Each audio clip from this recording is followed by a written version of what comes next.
warahmatullahi wabarakatuh. Saya Kamila Indriani, NPM 99, akan menjelaskan materi mengenai pengertian kelainan bicara dan bahasa. Kelainan pada umumnya memiliki arti yaitu perbedaan atau adanya suatu peristiwa atau keadaan yang menyimpang dari biasanya. Dapat diartikan juga sebagai ketidaknormalan. Kelainan bicara dan atau bahasa adalah adanya masalah dalam komunikasi dan bagian-bagian yang berhubungan dengannya, seperti fungsi organ bicara, misalnya mulut, tenggorokan, atau lain sebagainya. Kemudian adanya keterlambatan dalam berbicara dan adanya kelainan dalam berbicara. Kelainan komunikasi dan bahasa juga dapat timbul sebagai dampak dari kelainan neurologis atau kelainan yang terjadi pada sistem saraf, kemudian kelainan kognitif atau kelainan yang terjadi pada kemampuan berpikir anak, dan yang terakhir yaitu kelainan fisik. Ada beberapa contoh yaitu pada gangguan bicara dan gangguan bahasa. Yang pertama itu ada gangguan aksi neuromuskuler atau gangguan yang terjadi pada sistem saraf. Yang pertama itu gangguan artikulasi, salah satu contohnya adalah disartria, kemudian gangguan fluensi atau yang biasa kita ketahui gagap, gangguan suara atau fonasi, kemudian yang terakhir ada gangguan resonansi. Yang kedua yaitu gangguan bahasa. Yang pertama itu ada disfasia atau afasia.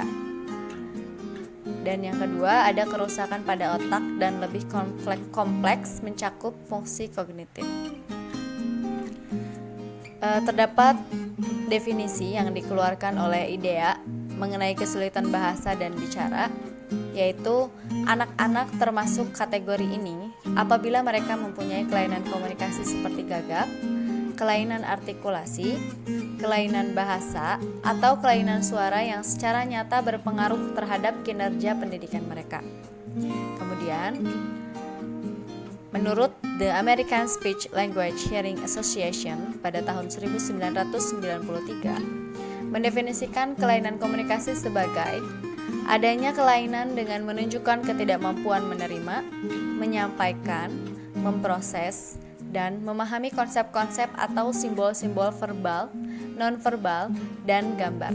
Kelainan komunikasi ini mungkin muncul dengan jelas pada proses mendengar, berbahasa, dan atau berbicara. Assalamualaikum warahmatullahi wabarakatuh. Materi selanjutnya yaitu penyebab terjadinya kelainan bicara dan bahasa. Jadi ada beberapa penyebab terjadinya kelainan bicara dan bahasa pada anak. Yang pertama, ketidaknormalan sebelum lahir. Yang kedua, kecelakaan prenatal. Yang ketiga, tumor. Yang keempat, masalah dengan sistem saraf atau otot, otak, atau mekanisme bicara itu sendiri. Ketidaknormalan sebelum lahir merupakan pengaruh dari agen yang mempengaruhi embrio atau janin, termasuk sinar X, virus, obat-obatan, dan racun lingkungan. Dapat juga menyebabkan kelainan yang dibawa sejak lahir. Dalam 6 minggu pertama sampai 12 minggu kehidupan janin, banyak organ tubuh sedang dibentuk. Apabila ada agen yang merusak satu organ, maka dapat berpengaruh terhadap berbagai sistem perkembangan secara terus-menerus. Contoh, untuk agen seperti itu adalah rubella. Ketika terjadi kontraksi selama 3 bulan pertama dari kehamilan, agen yang mempengaruhi janin itu dapat menyebabkan masalah mental yang majemuk seperti kelainan jantung, katarak, ketunagrahitaan, mikrosefalus, kecebolan, ketunarunguan, dan berbagai patologi bicara dan bahasa secara bersamaan. Jadi, pada dasarnya, ketidaknormalan sebelum lahir ini merupakan sesuatu yang terjadi akibat adanya virus sinar X ataupun hal lainnya yang terjadi pada saat sebelum masa kelahiran. Poin kedua yaitu kecelakaan prenatal. Nah, sebelum membahas mengenai kecelakaan prenatal, yang dimaksud dengan prenatal itu adalah masa sebelum kelahiran. Jadi kecelakaan prenatal merupakan kecelakaan yang terjadi sebelum masa kelahiran. Nah, masa prenatal itu merupakan 9 bulan atau 280 hari. Nah, kecelakaan prenatal ini bisa terjadi akibat adanya pemakaian bahan-bahan kimia yang berlebihan dan emosi yang tidak stabil. Nah, itu merupakan salah satu atau beberapa hal yang dapat menyebabkan terjadinya kecelakaan prenatal. Poin ketiga yaitu tumor. Tumor itu artinya bengkak. Nah, tumor itu terbentuk akibat adanya pertumbuhan sel tubuh yang tidak semestinya. Tumor itu ada 2 jenisnya. Yang pertama itu tumor jinak, yang kedua itu tumor ganas. Tumor ganas biasanya kalau tumor jinak itu bisa sembuh atau bisa hilang dengan dilakukannya operasi pengangkatan selnya. Kemudian kalau tumor ganas itu biasa disebut kanker. Nah, hal ini yang dapat menyebabkan kematian. Poin keempat yaitu masalah dengan sistem saraf atau otot, otak atau mekanisme bicara itu sendiri. Nah, hal tersebut berkaitan dengan adanya kelainan klinis berupa adanya struktural dalam pengucapan, termasuk di dalamnya bibir, gigi, gerakan lidah yang terbatas, cleft up dan atau cleft palate, merupakan sejumlah sindrom yang sering menandai malformasi depan kepala, ketunarunguan, ketunagrahitaan, kesulitan belajar, dan ketunalarasan juga. Secara umum sering dihubungkan dengan kelainan komunikasi dan mempunyai implikasi terhadap perkembangan bahasa dan bicara. Assalamualaikum warahmatullahi wabarakatuh. Saya Fitri. Saya akan memaparkan materi yang berjudul karakteristik anak dengan kelainan bicara dan bahasa. Bahasa termasuk patologi yang menyertainya, serta garis besar dapat dibagi ke dalam 2 bentuk dasar, yaitu bahasa reseptif atau kemampuan memahami apa yang dimaksud dalam komunikasi lisan, dan bahasa ekspresif atau kemampuan memproduksi bahasa yang dipahami oleh seseorang dan berarti bagi orang lain. Menurut Friend dan Bersak tahun 2002, anak-anak dengan kelainan bahasa mempunyai kesulitan dalam mengekspresikan pikirannya atau memahami apa yang ia ucapkan. Keterampilan bahasa ekspresif dan mungkin kesulitan yang menyertainya. Mungkin di dalamnya tata bahasa, struktur kalimat, kefasihan, pembenaran kata, dan pengulangan. Bahasa reseptif kekurangannya biasanya berhubungan dengan menanggapi, mengabstraksikan, menghubungkan, dan menggali pemikiran.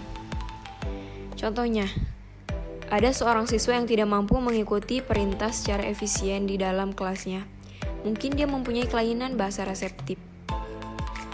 Dan contoh bahasa ekspresif.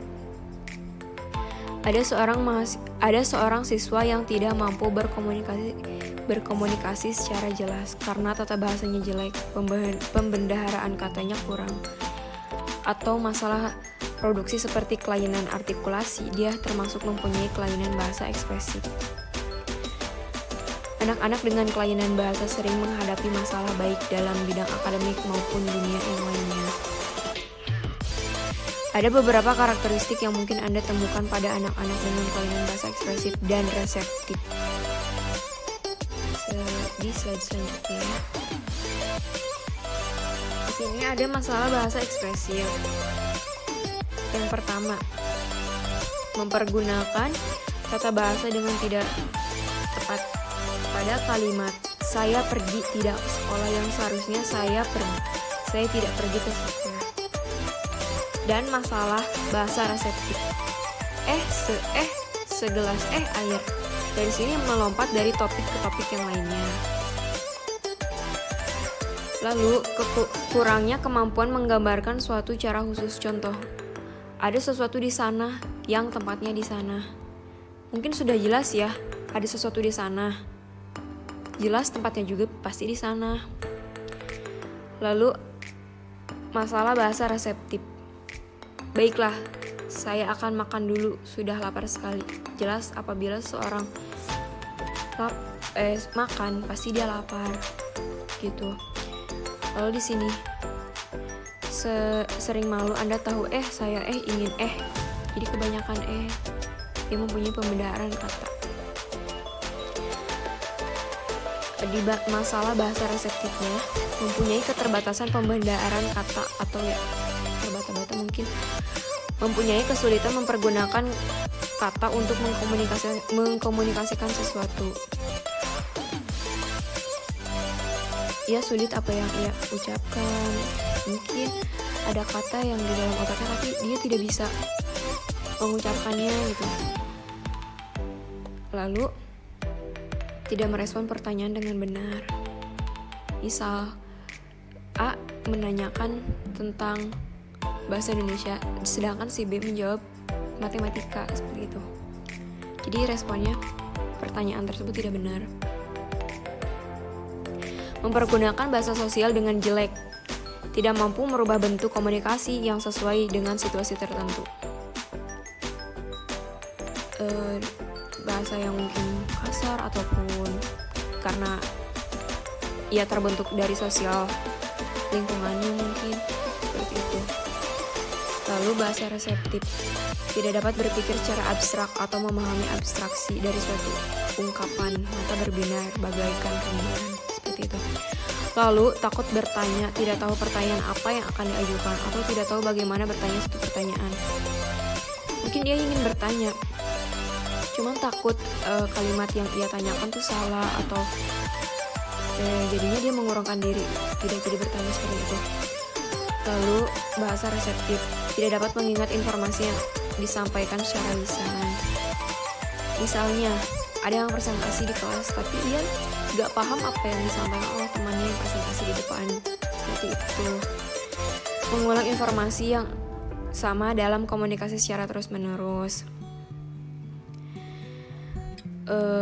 Seperti ia bercerita tentang yang ia alami saat ia bertemu dengan yang lain lagi, ia bercerita lagi terus menerus seperti itu, seperti siklus terus menerus. Mempunyai kesulitan dalam mengikuti instruksi lisan, atau mungkin dia sulit memahami kali. Mempunyai kesulitan dalam mendiskusikan konsep-konsep abstrak, waktu, dan ruang. Lalu tidak dapat menemukan rincian dalam komunikasi ataupun tertinggal informasi. Seringkali tidak cukup memberi informasi kepada lawan bicaranya. Contoh kalimat, kami mempunyai masalah yang besar dengan mereka, dengan tidak menjelaskan siapa yang dimaksud kami dan mereka tersebut. Entah kaminya siapa dan entah merekanya itu siapa. Kehilangan bagian materi yang disampaikan secara lisan, khususnya kekurangan kata-kata konkret seperti kata sandang atau kata kerja bantu. Mungkin kata-katanya yang mengambang seperti itu. Terima kasih. Wabillahi taufiq wal hidayah. Wassalamualaikum warahmatullahi wabarakatuh. Assalamualaikum warahmatullahi wabarakatuh. Saya dan Ningsih akan membahas materi tentang pembelajaran bagi anak dengan kelainan bicara dan bahasa.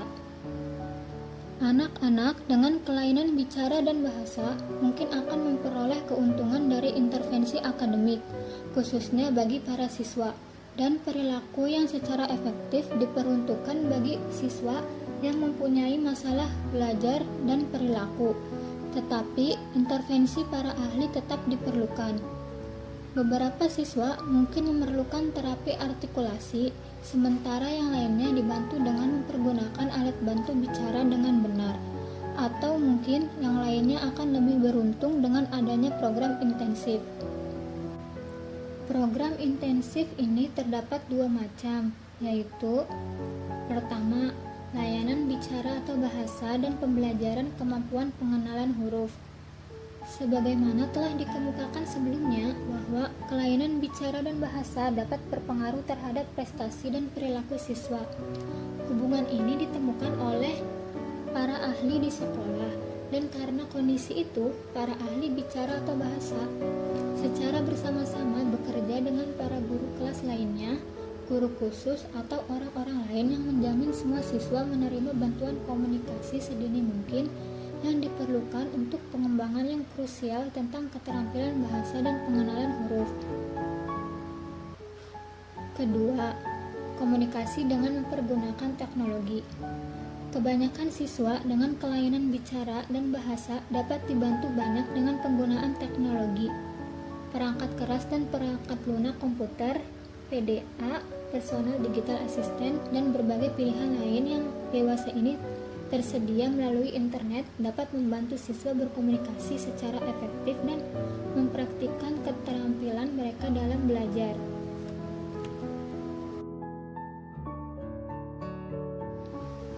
Komunikasi dengan mempergunakan teknologi meliputi komunikasi augmentatif dan alternatif. Komunikasi augmentatif dan alternatif berhubungan dengan strategi untuk mengkompensasikan keterbatasan komunikasi individu. Komunikasi augmentatif dan alternatif ini biasanya dibagi ke dalam dua bagian. Yang pertama, tidak dengan mempergunakan alat bantu, yaitu mereka yang tidak memerlukan penggunaan alat-alat atau bahan-bahan khusus seperti bahasa isyarat. Dan yang kedua, memerlukan alat bantu, yaitu mereka yang mempunyai ketergantungan pada jenis alat atau bahan. Sekian yang dapat saya sampaikan, kurang lebihnya mohon maaf. Wassalamualaikum warahmatullahi wabarakatuh.